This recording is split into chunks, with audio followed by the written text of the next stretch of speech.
Hello, and welcome to a special episode of Good Way for Grown-Ups. I'm your host, Holly, and I'm so glad that you're joining me. The truth behind my podcast voice.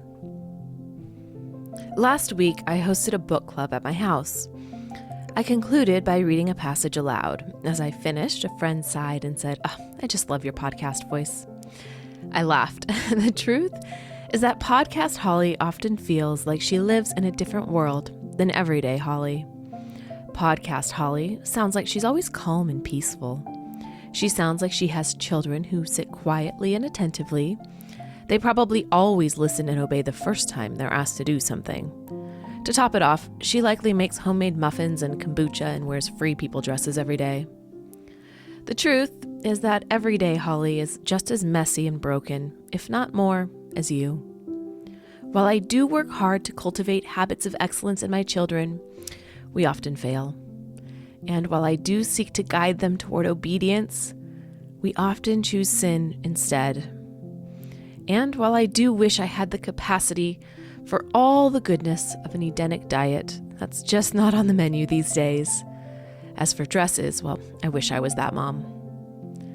The gap between the ideal and the reality has felt especially wide for me lately.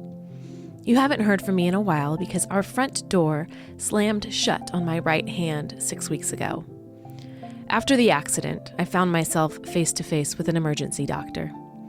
He looked me in the eyes and said, "You need stitches and your hand is broken, but is your heart going to be okay?"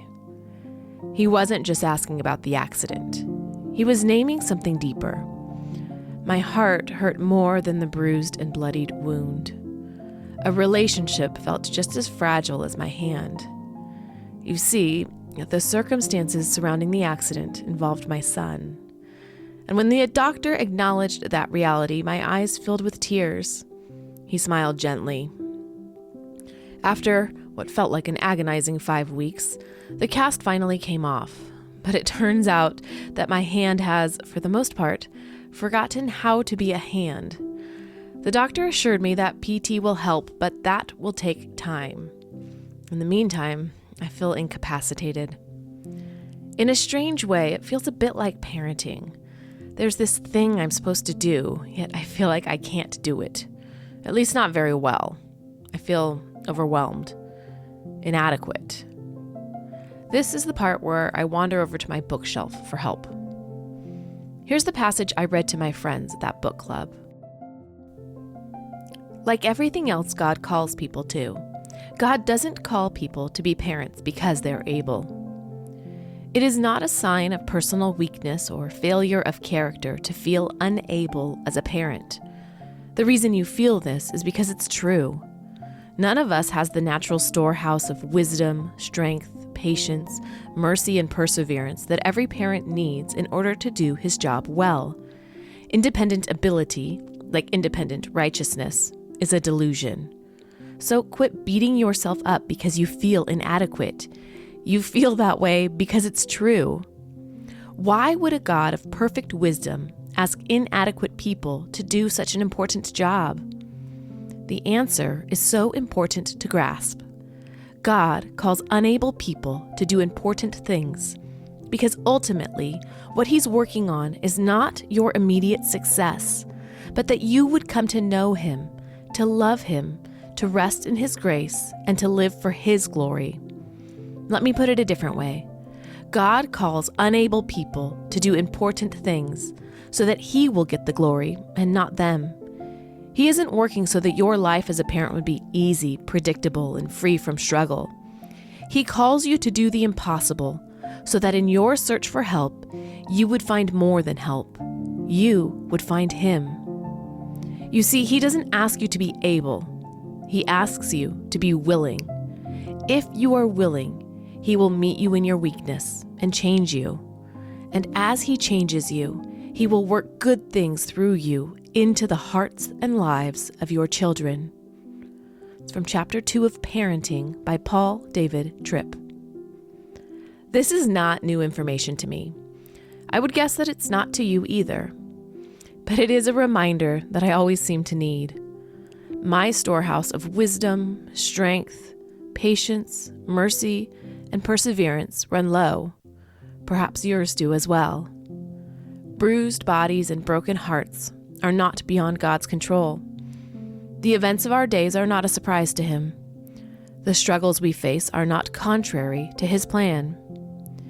The only antidote to all of this is more of God in our lives. So, why do I continue to make this podcast amidst all this tension and struggle? Why do I let podcast Holly coexist with everyday Holly? Well, because I'm convinced that God gives us Himself in good, true, and beautiful things like scripture, hymns, prayers, poetry, music, and even stories. They aren't sufficient for knowing God, but they are a generous gift for this journey of life. Podcast Holly reminds everyday Holly of this reality. A few mornings after the accident, my son was unloading the dishwasher, quietly talking to himself. I got close enough to listen, but in that nonchalant kind of way. If I have faltered more or less in my great task of happiness, he continued, but I walked away, smiling. Robert Louis Stevenson. He doesn't listen to the podcast anymore, but he heard all the poems and stories and songs and scripture when he was younger. They're in his head. They're in his heart. The Celestial Surgeon by Robert Louis Stevenson. If I have faltered more or less in my great task of happiness, if I have moved among my race and shown no glorious morning face, if beams from happy human eyes have moved me not, if morning skies, books and my food and summer rain knocked on my sullen heart in vain, Lord, thy most pointed pleasure take, and stab my spirit broad awake. Or Lord, if to obdurate I, choose thou before that spirit die, a piercing pain, a killing sin, and to my dead heart run them in.